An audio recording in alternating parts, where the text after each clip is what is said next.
राधे राधे। ब्रजभूमि ये सिर्फ एक जगह नहीं है, ये एक अनुभव है।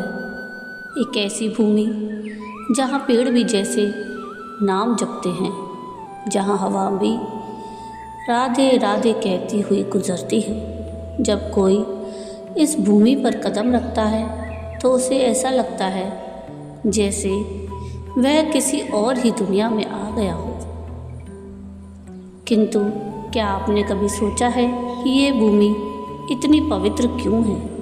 क्यों यहाँ का हर एक कण भक्ति से भरा हुआ लगता है? इसके पीछे केवल भगवान श्री कृष्ण की लीलाएं ही नहीं हैं, बल्कि उन संतों की तपस्या भी है जिन्होंने इस भूमि को अपने प्रेम से सींचा।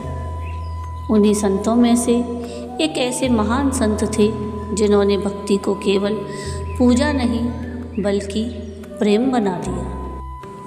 वो महान संत थे श्री गोस्वामी श्री हित हरिवंश चंद्र महाप्रभु, जो कि राधा वल्लभ संप्रदाय के प्रवर्तक थे। 16वीं शताब्दी में आविर्भूत विभूतियों में से एक विभूति थे। उन्होंने अपने चरित्र और आचरणों के द्वारा उपासना, भक्ति, काव्य और संगीत आदि के क्षेत्र में क्रांतिकारी मोड़ दिए। वह तत्कालीन रसिक समाज एवं संत समाज में श्रीजू, श्रीजी महाराज, हितजू एवं हिताचार्य आदि नामों से प्रख्यात थे। कहा जाता है कि श्री हित हरिवंश जी भगवान कृष्ण की मुरली के अवतार थे। श्रीमद् भागवत और पद्म पुराण में लिखा है कि भगवान की मुरली कोई साधारण लकड़ी की मुरली नहीं थी, बल्कि ये तो साक्षात चिन्मय शक्ति है। जब द्वापर के अंत में भगवान कृष्ण स्वधाम जाने लगे, तब श्री जी ने कहा कि कलयुग के जीवों का उद्धार रस के बिना संभव नहीं होगा। तब भगवान कृष्ण ने अपनी प्रिय की प्रसन्नता के लिए अपनी सबसे प्रिय वस्तु अपनी वंशिका को आदेश दिया कि तुम पृथ्वी पर जाओ। श्री हित महाप्रभु का अवतार कोई साधारण जन्म नहीं था, यह प्रेम धर्म की पुनर्स्थापना थी। आज हम उन महापुरुष के हर एक वर्ष के हर एक पल की व्याख्या करेंगे, जिसने वृंदावन को पत्थरों से निकालकर भाव की भूमि बना दिया। श्री हित हरिवंश जी का जन्म वैशाख शुक्ल एकादशी विक्रम संवत 1530 को मथुरा से 12 किलोमीटर दूर आगरा दिल्ली राजमार्ग पर स्थित बाद ग्राम में हुआ। हाल ही में हित हरिवंश संप्रदाय से प्रेमानंद जी महाराज के द्वारा ब्रिज में राधा नाम के पाठन और हित संप्रदाय का उल्लेखनीय विस्तार किया है। हरिवंश महाप्रभु के देववन सहारनपुर निवासी पिता पंडित व्यास मिश्र जब ब्रज भ्रमण हेतु आए, उस समय उनकी माँ श्रीमती तारा रानी गर्भवती थी। अतः उनकी माँ को प्रसव पीड़ा के कारण बाद ग्राम में ठहरना पड़ा। यहीं पर एक सरोवर के निकट वट वृक्ष के नीचे हरिवंश महाप्रभु का जन्म हुआ। यहाँ चिरकाल पूर्व से राधा वल्लभीय विरक्त संत निवास करते चले आ रहे हैं। श्री हरिवंश जी के जन्म के समय उनके मुख पर ऐसी आभा थी कि ज्योतिषियों ने भविष्यवाणी की कि यह बालक संसार को संगीत और प्रेम की नई परिभाषा देगा। माता तारा रानी ने देखा कि बालक के कानों में जन्मजात कुंडल के निशान थे। बचपन में उनका नाम हरिवंश रखा गया। 5 वर्ष की आयु में ही वे वेदों के मंत्रों का उच्चारण ऐसे करते थे जैसे उन्हें सब पूर्व जन्म से याद हो।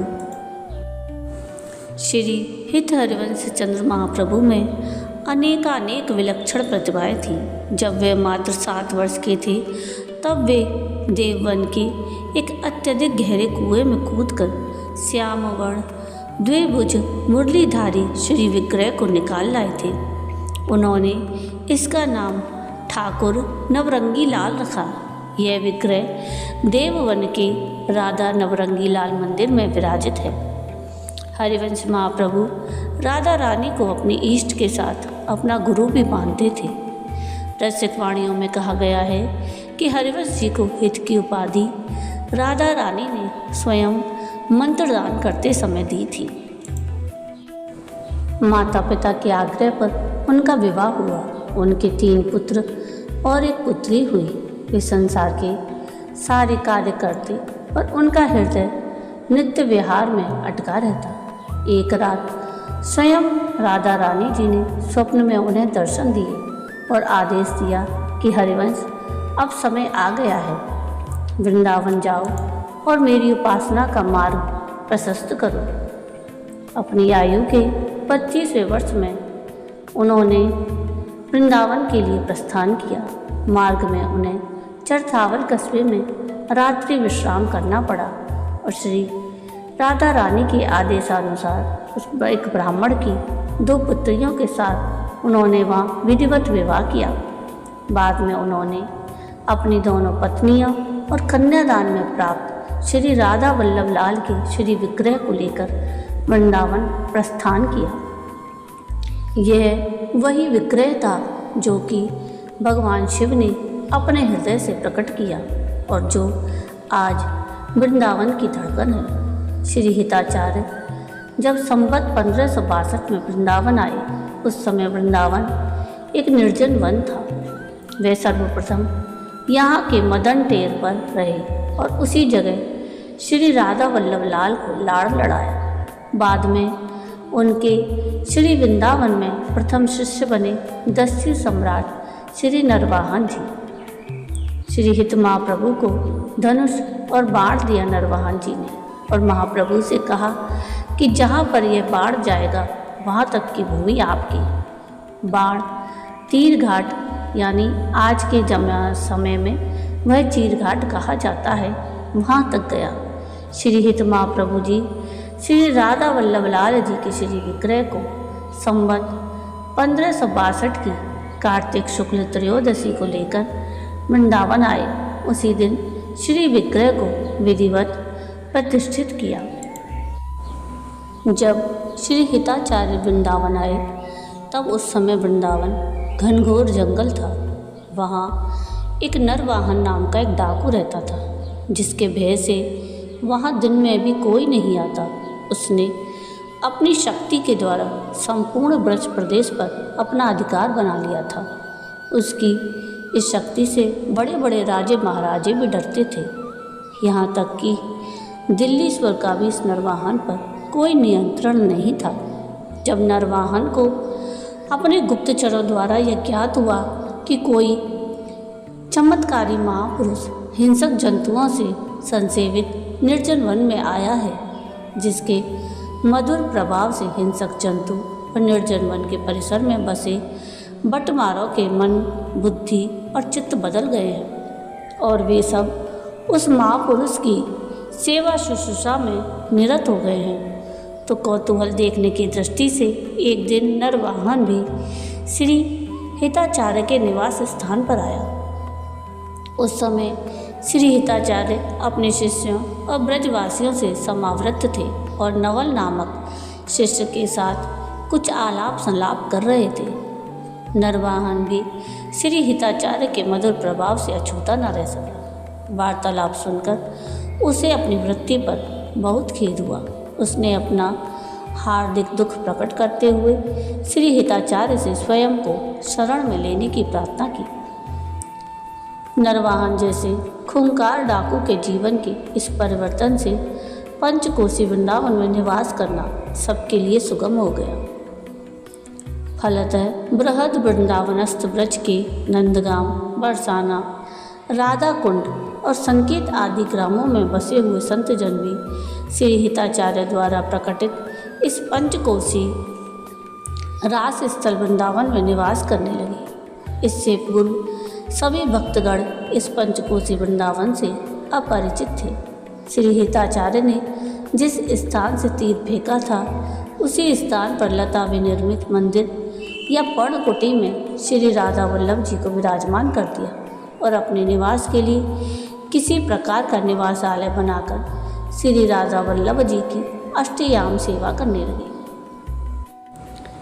श्री हिताचार्य ने ऐसे वृंदावन का प्राकट्य किया था जो कि भूत स्थल होते हुए भी देवानामत, भक्त मुक्त और श्री कृष्ण के लीला परिकर के लिए भी दुर्लक्ष्य था।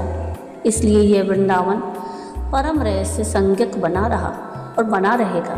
ऐसे वृंदावन में होने वाली लीलाएं और लीला स्थलों का प्राकट्य भी अनेक दृष्टियों से अनिवार्य था। अतः श्री हिताचार्य ने उन लीला स्थलों का भी प्राकट्य किया जिनका उल्लेख श्रीमद्भागवत आदि पुराणों में भी नहीं है। इन लीला स्थलों का प्राकट्य ही पंचकोशी वृंदावन का प्राकट्य है और जो रहस्य रूप वृंदावन के परिचय प्रदाता और प्रत्यक्ष प्रतीक है। पंचकोशी वृंदावन में उनके द्वारा प्रकटित लीला स्थल हैं रास मंडल, सेवा कुंज, वंशीवट, धीर समीर, मानसरोवर, हिंडोल स्थल, श्रृंगारवट और वन विहार।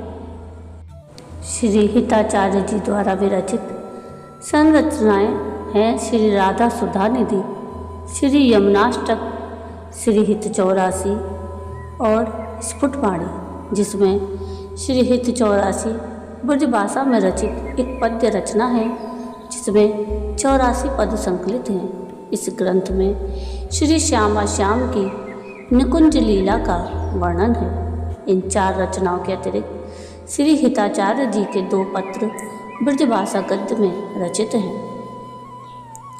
श्री यमुना जी के तट पर मानसरोवर के निकट भांडीर वन है। कुसुमित ललित लतिकाओं से रमणीय इस वन स्थली में भंवरनी भवन नामक एक निभृत निकुंज है। इस निकुंज में श्यामा श्याम रति रस विहार किया करते हैं। शारदीय पूर्णिमा की चंद्रिका में रति रस विहार के रसासव से आघूर्णित नयन श्री रसिक युगल घूम रहे थे। उनकी श्री अंग की कांति चंद्रकांति को अत्यधिक कांत बना रही थी। श्री हिताचार्य जी को प्रिया जी के अंग की सुगंध ने अपनी ओर बलात् आकर्षित किया। परिणामतः वे उस सुगंध के आधार से प्रिया जी आप कहाँ हो यह कहते हुए उस वन में घुसते ही चले गए और थोड़ी देर में प्रिया जी के अंग चंद्रिका में घुल मिल गए। इस प्रकार विक्रम संवत 1609 की आश्विन पूर्णिमा की रात्रि में श्री हिताचार्य जी लोक दृष्टि से ओझल हो गए। जाते जाते श्री हिताचार्य जी ने कहा कि परस्पर प्रीति बढ़ाओ, अर्थात आपस में प्रेम करो। उन्होंने कोई नया मजहब नहीं बल्कि प्रेम मार्ग दिया।